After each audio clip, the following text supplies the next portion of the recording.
Some of us are afraid to be alone. We are afraid to face ourselves and deal with our issues, which a lot of times being alone gives us the room. It gives us the ability to be able to do so. So instead of being alone, we set ourselves up to be open for people who we may know aren't good for us. By the way, like, subscribe, and hit that bell icon for my material. So, you understand that this relationship that you're currently in, it just isn't doing it for you anymore. The other person is getting on your nerves for whatever reason, or you're getting on their nerves, or you just see that you all cannot grow together. The passion, the fire, it's just not there anymore. And you know that the reason you've been in it this long, because you would have liked to have been out of it a long time ago at times, but you're just afraid to be alone. So what happens is that you begin to formulate another relationship without even having resolved or done away with the current relationship that you're in. In fact, during the relationship that you're in, you're keeping someone on the line. You're entertaining someone, be it by texts, be it by short phone calls, flirting, passing by. And it may not be nothing physical, uh, no sexual intimacy or anything like that, but you're keeping the potential there. You're watering the seed. And the minute your current relationships begin to decline and you know it's time to separate, you already had someone you was partially dealing with anyway, and now you can begin to text a little more, make a couple phone calls, and actually go on some dates and maybe start even being intimate. And if that relationship don't work, at some point you'll be doing the same thing, reaching out to somebody else. For me, for men particularly, I call it the Tarzan effect. And this is not to say that women don't do this, but I call it the Tarzan effect, because you got one woman, don't work, swing to the next woman, it ain't working, swing to the next woman, it ain't working. But one thing you never get to do that Tarzan got to do at times, you never get to beat your chest. Oh. The reason is because your hands is always tied up with one relationship and the other, and you never let go to just give yourself some time. The very thing that you need, which is again time with self, self-evaluation, being comfortable with being lonely, the very thing that you need, the relationships are keeping you from, because you can't focus on you to the extent that you need to when you're giving so much attention to not only one but multiple relationships sometimes.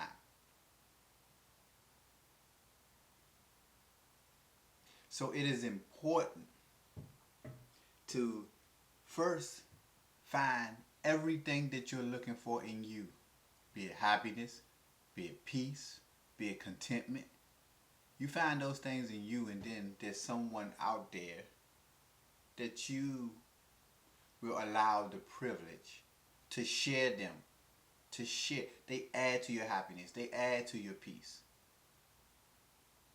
You don't depend on them for these things, because if you depend on it, it's like a crutch. When they leave, or if they leave, what you fall on. But when you have built a foundation for yourself, should someone exit your life, of course it affect you. You feel a little tilt, but remember, you had a foundation, so you ain't falling down. You just feel a little tilt, but you easily capitalize off of that because you have already built your own foundation.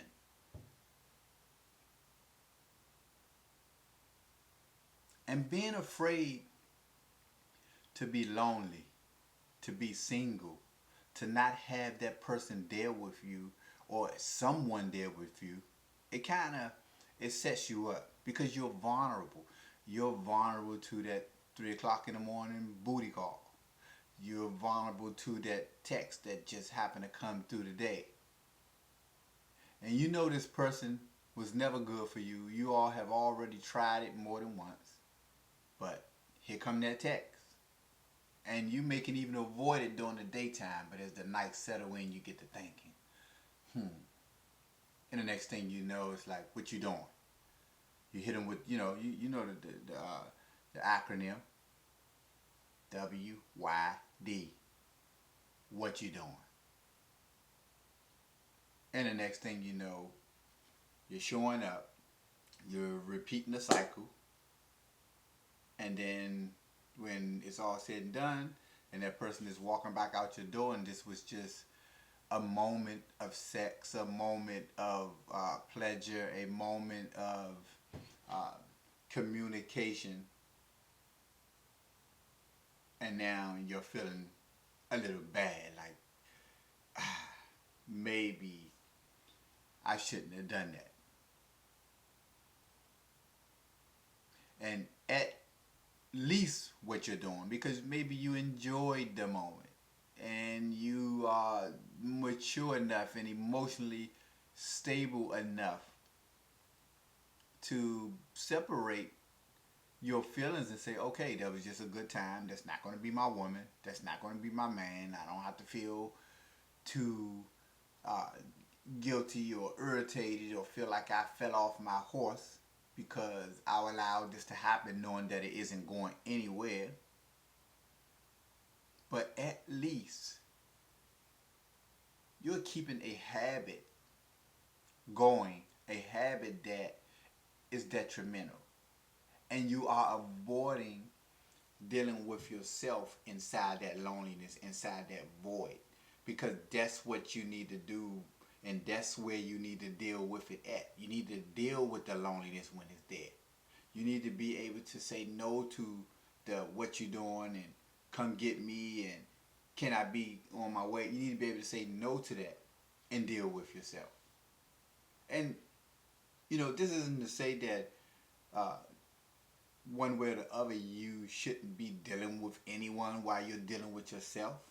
But what you shouldn't do is be putting dealing with yourself to the side to deal with someone else. And I'm going to tell you, it will be quite challenging when you're really trying to deal with the issues that you have, be it in relationships or be it just personal issues, period. Dealing with you takes so much time and energy. It is a bit more challenging, a bit more difficult to try to deal with you, build you up, and be dealing with someone else. Because the attention is divided. The attention that you mainly need to be given to yourself. So you get lonely, you get horny, and, the baby oil and the Vaseline and the lotion and the dildos and the vibrators and all that, they can only go but so far. You can't cuddle with them. You can't have a conversation with them. There's no real exchange of energy. It's just a substitute for what's real. And a substitute can only last but so long. So you're always going to find yourself at some point looking outside of you to fulfill what's inside of you. But the very fact is that you have to start on the inside first and find fulfillment, because that's where it really lies. That's where the answer really is. That's where the substance is. And at that point, now and then, you are better prepared. You're suited to have a healthy relationship because you've already dealt with self. You've dealt with your own loneliness not by way of having someone else come fulfill that void, but by fulfilling that void within yourself. You may be surprised at how you can entertain yourself. I'm sure some of you know, but how you can entertain yourself. And I mean outside of social media, because a lot of times social media can kind of egg us on to make those phone calls, receive those texts that we know aren't good for us. Because we may follow the people or the person, or just the whole uh, cultural idea when it comes to relationships. Always, you know, being exposed to your eyes and going through your head can just stimulate even more loneliness. And you find yourself again receptive to the very people who have already proven that they're no good for you. Or people who have proven that they're not trying to work on themselves so you all can be good for each other, have a healthy relationship.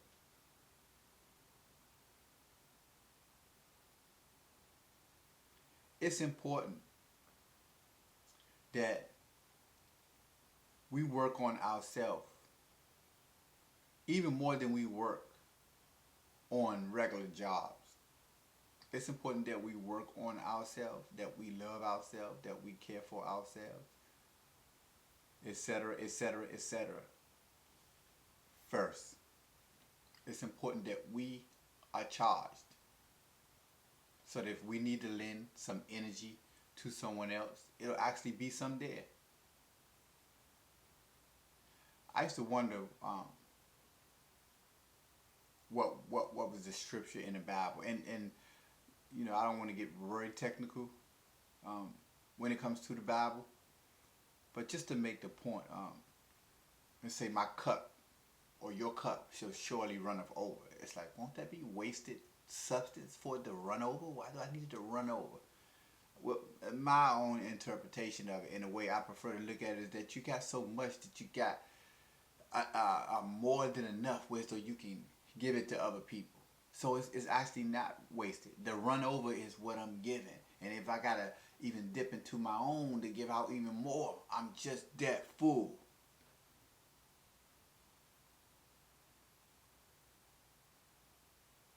It's not selfish. It's not selfish at all to put you first. And putting you first, building you up, it sets you up to be able to give other people, be it your children, be it your siblings, be it your parents, your friends, when they need you, it sets you up to give them more of you without depleting you. It's not selfish at all. It's very healthy. But you can't get to that point if you haven't learned how to deal with boredom and loneliness. If you haven't learned how to say no in spite of what your emotions or your flesh, in spite of what your sexual organ is experiencing at the time. Take a stand for yourself so that you can grow for yourself and be a better person for others. As long as your intention is right, as long as your intention is good, break that cycle.